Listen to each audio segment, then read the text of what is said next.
I looked for a cat to bring in this week, but they're all sleeping under things, so I let them be. I feel like I don't have a lot to show you because I didn't do a lot since last week, but I know I do have a lot to show you because of why I didn't do a lot since last week.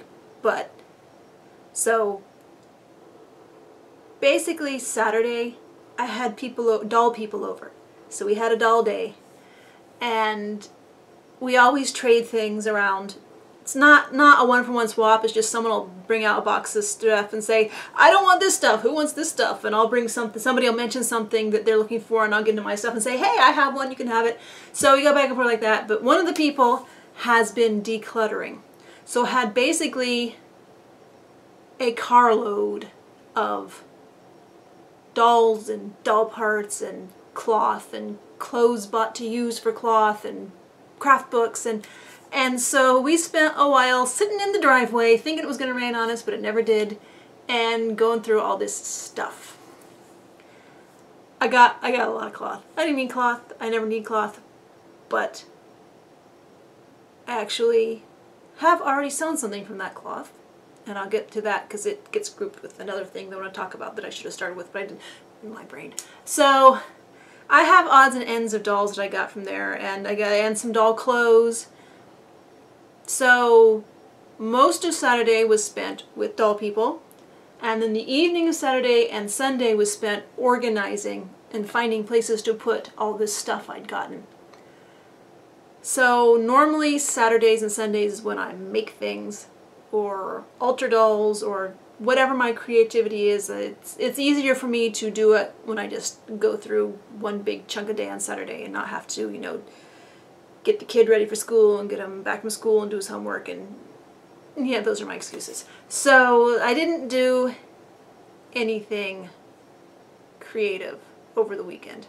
Before the weekend, I did get the skirt made to go with this shirt that I showed you last week that I was going to work on this pattern over the weekend, but I did not.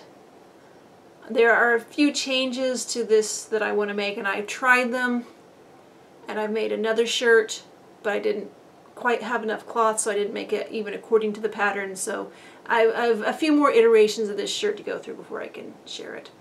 And I may eventually share this skirt too, but this is obviously Made to Move doll, who has the original shaped torso, and it's just a little bit bigger than the old belly button style torso or hips and waist for whom this skirt pattern was originally made. So I need to alter that little, and also this was made with my weird, whatever the width of my presser foot, like 3/16. Not a full 1/4 inch seam allowance, so that work would have to be done too. As it is, it doesn't quite close in back. But from the front, I think it's fun, a fun combination.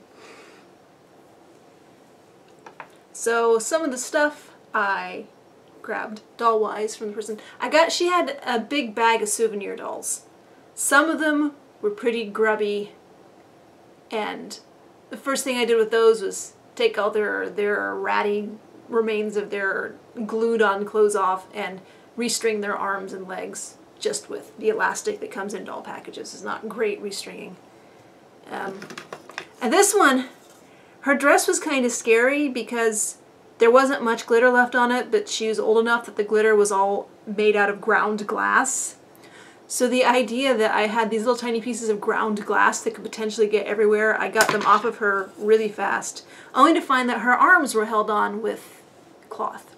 So we have this armless torso, but her face is just fabulous.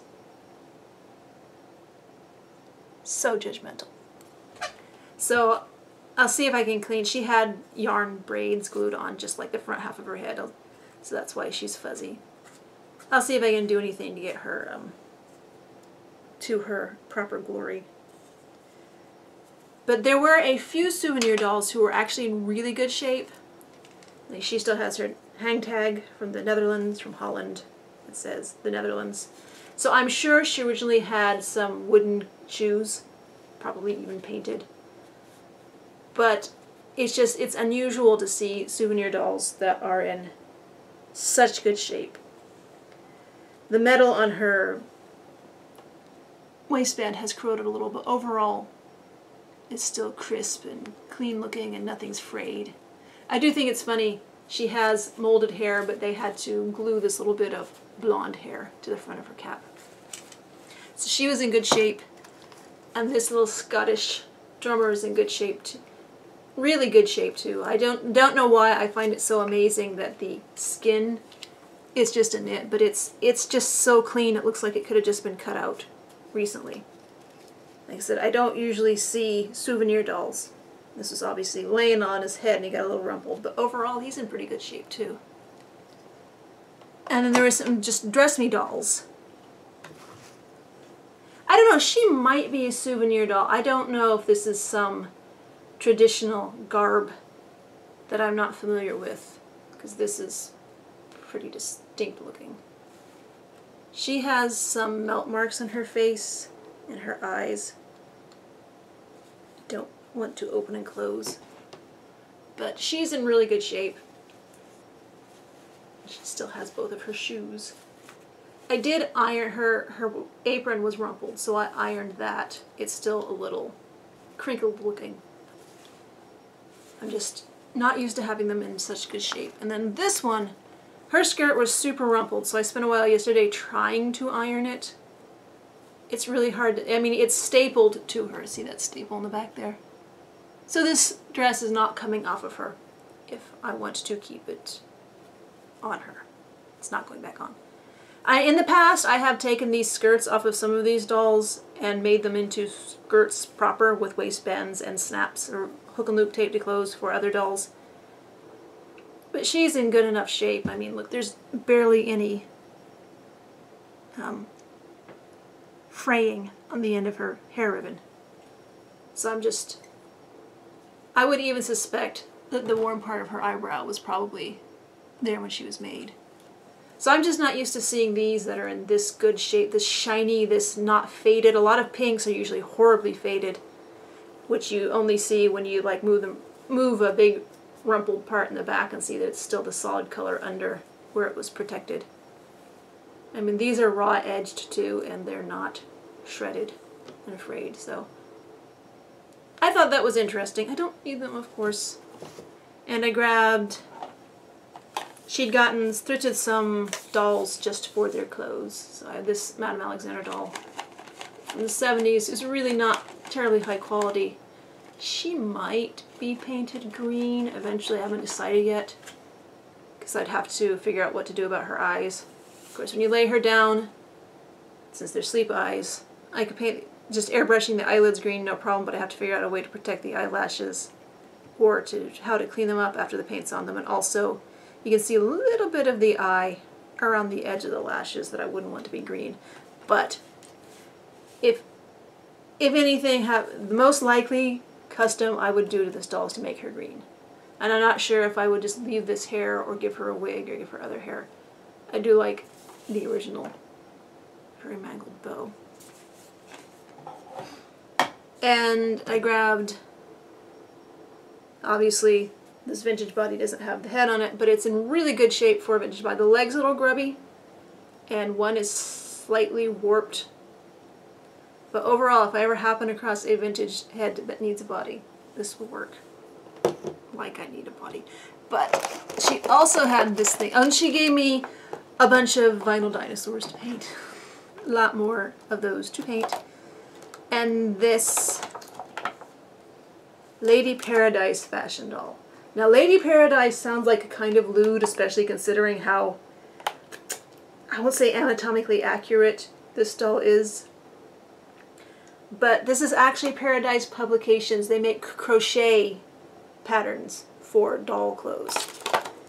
But the doll herself, and I'm going to keep my hands over her chest because even though they're not detailed, they look like they should be. The doll herself uses the Jack's Pacific Girl Force body from about 2000, and that's the Bianca head sculpt. Although Bianca and Girl Force dolls usually had red hair and much more dramatic makeup. And this is a soft skin doll. This is like all the farther she can move her hips. So this is definitely one place where they are going for realism over articulation. I'm just, like I said, this was pure nostalgia for me, and I'm honestly surprised that the body has not disintegrated over the last 18 years. Well, the Paradise dolls probably weren't quite that old, but still 15 or so years. And also, I'm impressed that the hard plastic bit, where all the soft plastic bits come together, is not melting. Like 1970s dolls, I think, were all melting by the 80s, so I'm curious to see if she does melt in the future. But this was just, like I said, this is nostalgia for some of this older fashion doll people. I mean, the Girl Force dolls were like in Target and Kmart. I can't remember if they were in Walmart, although I know all of the Charlie's Angels and Josie and the Pussycats movie dolls who had really realistic head sculpts with those bodies, they were in Walmart. I definitely remember that. But they were realistic in a way that did not suit them being dolls. Like, they were dolls have a certain kind of stylization. Those Charlie's Angels dolls are like, that is the little tiny Lucy Liu head, that's the little tiny Cameron Diaz head, that's the little tiny Drew Barrymore head. That might have been the beginning of my dislike of celebrity dolls. Another random little thing that I grabbed from that Dolly D stash was this barrette that fits perfectly on her. And I grabbed some Brats clothes that I thought would look good on her, but she is too skinny for Brats. So looks like I'm not gonna be able to be lazy for her clothes. I'm gonna have to sew something. And then what I sewed from the cloth that I grabbed from the D stash is this. This purple was what I already had. Everything else used. Well, I can't remember if the brown lace is something someone gave me or if it's something I thrifted. But this, and this all came from the D stash. And this is made with that shirt pattern. But I did not have enough of this cloth to make the entire shirt pattern. So it's shorter, and obviously I replaced the sleeves mostly with brown lace. There is some brown in the cloth print, so the brown's not completely random. And this print on the skirt was one of those, you know, when you buy cloth and you need to straighten out the edges, so you'll get this long strip from squaring out the edge. That's what this was from that strip of squaring out the edge. So I got this put together over the course of Monday and Tuesday. And I managed to break my serger needle when I was trying to... Whenever I do tiered skirts like this, I usually serge where the tiers come together inside, because that just prevents so much fraying. And I forgot to serge this last seam at the top until I got the elastic in and I got everything pinned and lined up on the back. And I thought, oh, I forgot to serge that. Let me see if I can be lazy about this. I don't want to take the elastic out. I'll just take a few pins out, leave the stop, and I managed to bring the serger needle right down on the head of one of these pins. And the serger needle lost that conflict. So I did have an old dull needle that I put in because I just needed to serge just a few inches, and it worked for that, but I have ordered more serger needles. They're supposed to be here Friday. I got a 10-pack, so hopefully that'll keep me good on serger needles forever. So I haven't photographed her yet. She's been posted on Instagram and Flickr. Haven't photographed her. So with all those souvenir dolls and all that cloth, again, a lot of the cloth, I did get some big yardage pieces, but a lot of it was little odds. Like this also is all that there was of it. This strip in here was all that I grabbed of that. So a lot of the cloth I got is just little bits, which, yes, there's a lot of it, but hopefully I can use it up quicker, in theory. So with all of that, there was no reason for me to go to a thrift store, but I did anyway because one of the people who was over asked me to keep an eye out in thrift stores for mid-century modern furniture. and I actually had seen a lovely mid-century modern style dresser in a thrift store like last month. So I can't keep an eye out for mid-century modern furniture in thrift stores if I'm not going to thrift stores, right? So I went to the thrift store today. The first one I went to was the one where I'd seen that mid-century modern dresser last month, and I actually saw some mid-century modern furniture in really horrible shape, but as soon as I got back, I told the person about that. But there were no dolls in that store, so I went from there to my usual thrift store, and they were bundling the dolls, which I usually don't like doll bundles, because if there's one doll in there, even if it's a better price than when they're sold individually, it's like I don't want dolls that I don't want, even if the other dolls I do want. But this bundle, yeah, it had a bland old Barbie, but it also had an AA Creata Leanna and an Olmec Naomi. So I will get those free and look at them. So don't care about Barbie at all. I don't know which one she is. I don't think she's a fashionista, because this outfit seems even too bland for fashionistas. So that's the Barbie. Nothing special. No, she's not a fashionista because they don't have arms like this, I don't think. Like I said, I pay so little attention to the Barbie kind of fashionistas that I don't know. And it's nice that she has clothes, but Creata Flower Princess, you've been hanging around for a while, you might know that I had some Creata Flower Princess dolls when I was a kid, so they are nostalgia for me, especially purple-haired Lisette. Leanna, I had the Starry-Eyed Bride Leanna, which was a doll with rhinestones in her eyes, although when the rhinestones fell out of mine, when I was a kid, and she had blonde hair that I cut pretty short.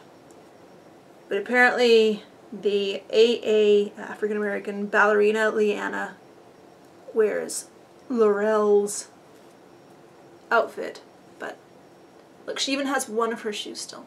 So that was a nice find, and her hair's in pretty good shape.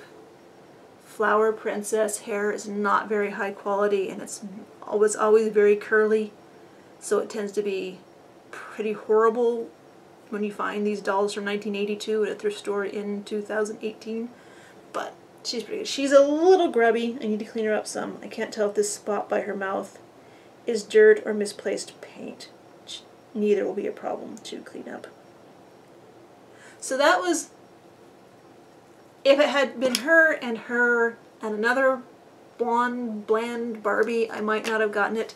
But the other doll was an Olmec. I think she's Naomi with the blue eyeshadow.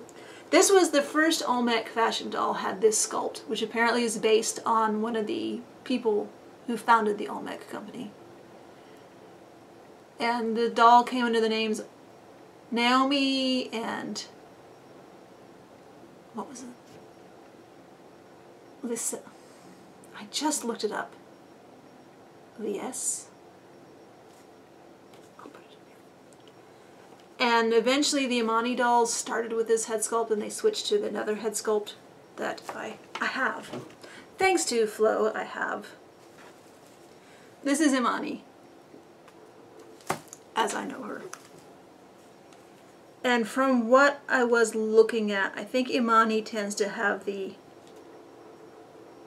purple eyeshadow, while Naomi has the blue eyeshadow. So those are the two Olmec head sculpts. I think there was another one that was supposed to be Latin, but I mean, it's pretty spectacular that she's still wearing all of her clothes too. Even I'm just looking at the structure of the skirt. It has some tulle to give it volume. Because she's from the late 80s, everything was big then. So yeah, this kind of coated tricot doesn't usually age very well, but it doesn't have any obvious bare spots. So yes, these two dolls I don't think I could have resisted normally. She made it you know, if I had any hesitations about buying it, it's because I had no interest in this doll, but these two are nice to find. Oh, she has a ring.